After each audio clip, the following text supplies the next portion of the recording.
time, space, reality. It's more than a linear path.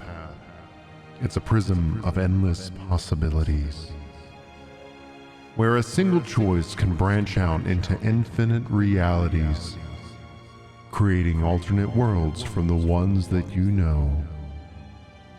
I am the Watcher. I am your guide through these vast new realities. Follow me and ponder the question, what if?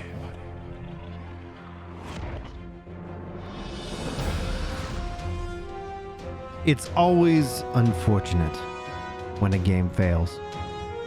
The sting, the burn, and finally the ultimate disappointment that sets in. These aren't easily remedied, mind you, and more often than not, each failure is a lesson learned to the gamer to beware of the hype. Anthem's original launch is a testament to that, where the hype really got the better of most players. And in the end, Bioware delivered a broken game, broken promises, and profited off their marketing greatly. Anthem, for all of its faults, was still one of the best-selling games of 2019, and it had a community of hopeful, perhaps for a Final Fantasy XIV level of reborn moment for the game. Now let me be very clear, this video is for entertainment purposes.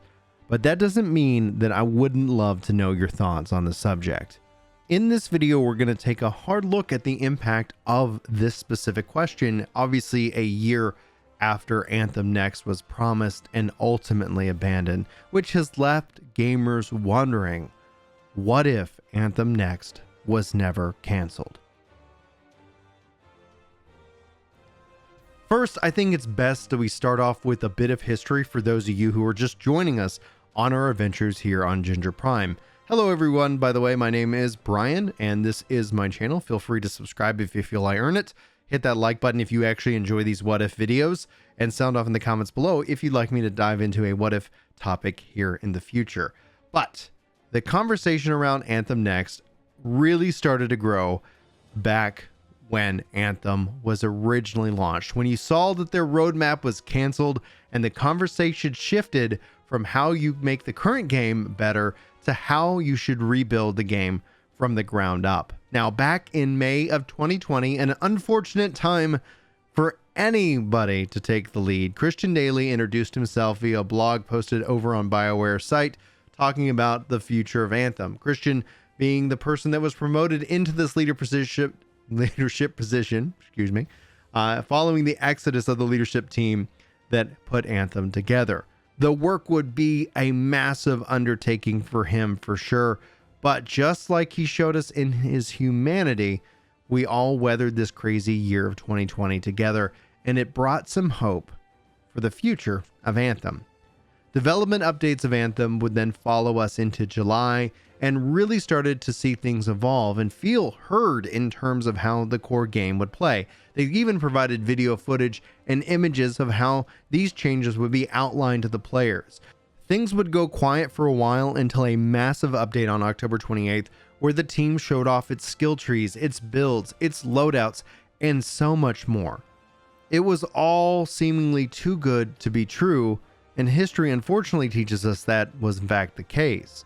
In December, Christian was actually promoted to take over the Dragon Age team as a major leadership changes still occurred in the company, and this message that he posted on the site had no mention of Anthem at all. And everything went quiet until February 24th, 2021, the day that Anthem died. In a message to the community, Christian talked about the difficulty of stopping new development on Anthem, and how 2020 was unlike any other year that they have ever experienced in game development. It was a sad day for all of us who wanted to see Anthem Next become what it was promised to be back at E3 2017, but sadly, that didn't happen. But what if it did? As we look out at the landscape of the looter shooter and the MMO light that exists today, Anthem was in a very unique position as a property. And if it hadn't had its issues and it wasn't stopped from development, the team focusing on actually establishing this IP where would we be today? Well, Anthem Next still would not be out at the time of this recording. In fact, the game would be set to launch on the game's second anniversary in February 2022, pushing the relaunch out of the fall, from the fall games rush, into what is now the winter's game rush. It would actually be facing some very tough competition. As a game that originally failed, it would be set up to go toe-to-toe against what it was once assumed to be a killer to, Destiny. But having learned their lessons of the past, Anthem Next would have an extensive open beta that would get more feedback and work out any bugs and issues that the system had, with giving its core player base something to be excited about, something to be talked about, something to be shared about. Features and content-wise, it would be like starting over from day one. Levels and progression, everything would be reset to day one, level 1, etc. But in a surprise twist of fate, EA, aka and Bioware, would honor cosmetics earned or bought through the original Anthem game and bring those forward for new players. In order for Anthem to even stand a chance against games like Destiny, Anthem would have to offer full crossplay and cross-save functionality, which would actually better help it find its own footing within the community. Features-wise, and outside of the game, it would signal something greater for gaming culture itself. While this wouldn't absolve EA of any of its past gaming sins, for lack of a better term, it would go along a way of giving players better options to choose from and vote with their money. While Anthem Next wouldn't have the same level of impact as Destiny's The Witch Queen expansion or the Taken King expansion, if you follow all the way back with Destiny 1, it could actually have an impact on future expansions of Destiny and their monetization structure within. So the looter shooter space is obviously riddled with lots of challenges and problems, and one of the core aspects of those challenges and problems is competition, and adding Anthem in as a player-driven choice of where you can choose to spend your time and money. This would ultimately benefit gaming and gaming culture altogether. And that's the real point.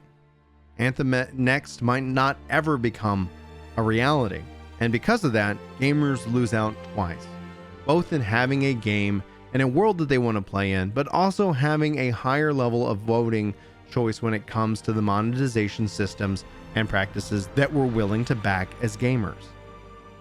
What if Anthem Next was never canceled, you ask?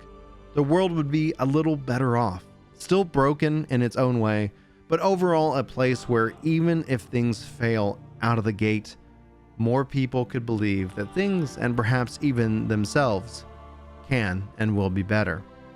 So it's with that I must say thank you all so much for watching, and I really hope that you enjoyed this video. If you enjoyed this What If series, please sound off and let me know what if topics you'd like me to dive into in the future. And with that, I'll leave you to your own thoughts on the subject. Sound off below, and I'm really looking forward to reading your comments. This has been Brian with Ginger Prime. Thank you so much for being here. Thanks for being awesome. And hopefully I'll see you in my next video. But until then, take care. Friendly, fun, and optimistic community, baby. Coming from an MMO community filled with toxicity, this is an amazing breath of fresh air. Keep it up, baby. Oh, yeah.